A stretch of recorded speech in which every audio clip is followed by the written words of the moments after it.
Hello, my name is Heather, and today I thought I'd share an author spotlight. This is actually going to be a dual post both on my book channel, which is The Reading Mama, if you're interested.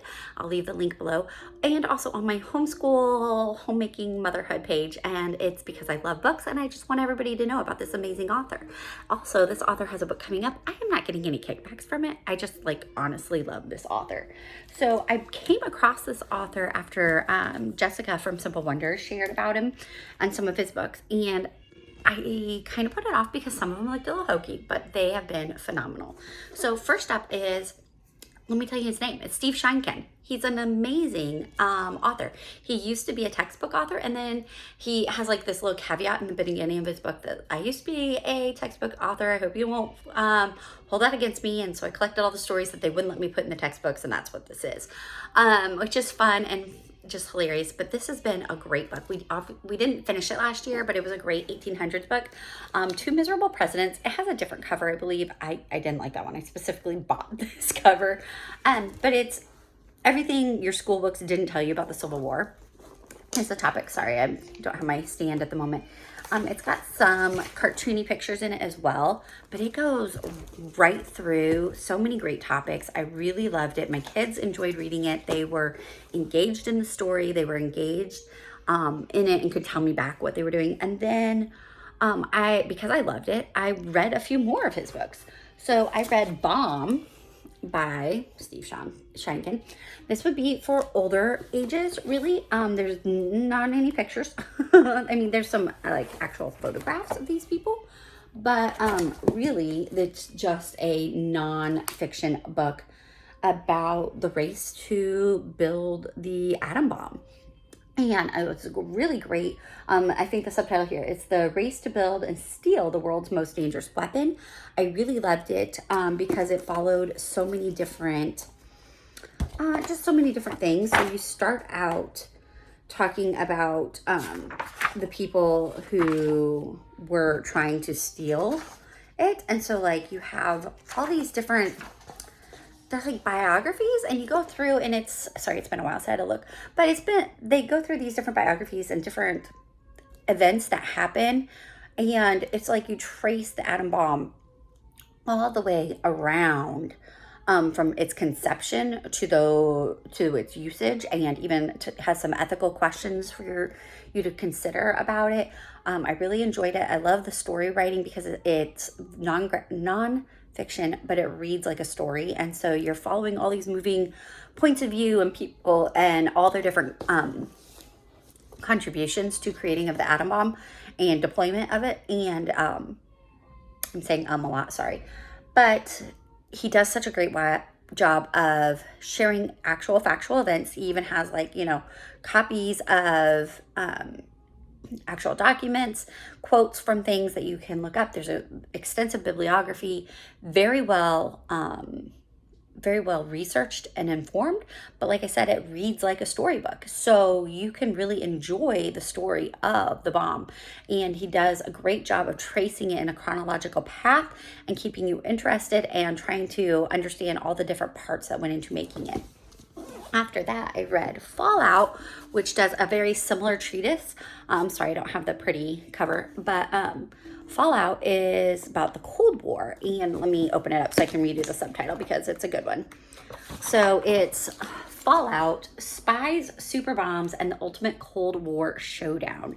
And this started out with, if you've seen that Tom Hanks movie, I forget what it is. It's a Bridge of Spies, I believe. And it starts out with kind of that kind of focus, is talking about whatever his name is. I cannot think of it now.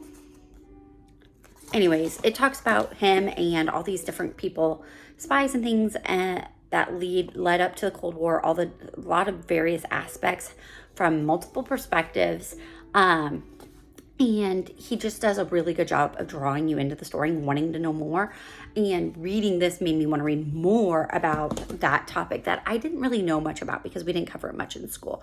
And so I really have loved these two books.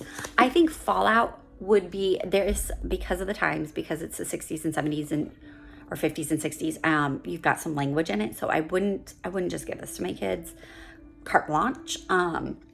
but it would definitely be high school level. Bomb, I would say, is a good middle school to high school level. Sure. And this is a good read aloud for everyone. I think you could actually read aloud all of these for a whole family. It would just, you might have to edit a few things. That said, Steve Sheinkin and one of my other all-time favorite authors have a book coming out in September. You can access it, I think, through Libby is how I listened to it. It might have been Hoopla, I can't really remember, but it's called The Bletchley Riddle, and it is a historical fiction by Steve Sheinkin and Ruta Sepetys, Ruta Sepetys does amazing historical fiction, not for young kids usually. Bletchley Riddle, though, is a middle grade historical fiction. It is for, I would say, probably 5th, 6th grade and up. 5th, 6th grade if they're kind of advanced readers and can handle it. But Bletchley Riddle follows a brother and sister who have been separated, and one is working at Bletchley Park, where they have the Enigma machine and are trying to figure out all the codes during World War II. And you go back and forth between him and his sister and their ties both to the war and just life in general during the Blitz and during living in England and all the spy aspects that go along with it and the fear and all of the different moving parts there. And it is just really well done, really enjoyable. The audiobook was amazing. So if you can get that, go ahead. Otherwise, I think it comes out in September. Maybe it's already out. I can't recall, but Bletchley Riddle is just a great middle grade book. I highly recommend it. But if you get anything by Steve Sheinkin, I recommend it for homeschool, for just for enjoyable reading. I enjoy reading these. They're great, accessible, middle school through high school read aloud or family read alouds. If your family likes nonfiction, if you're a non-homeschooling family. I have, my kids will be using portions of Bomb and Fallout this year as we do 1900s to 2025 studies. But like I said, go check out Bletchley Riddle as well when it comes out, because it is an amazing historical fiction.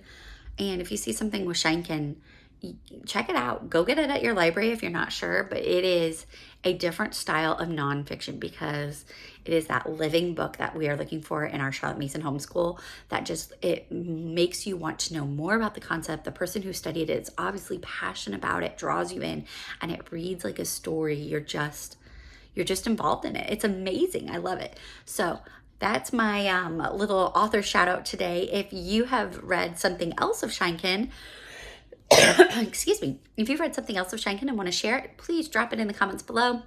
Let us know what you think, and let's keep the conversation going. Thank you so much for watching. Have a blessed day.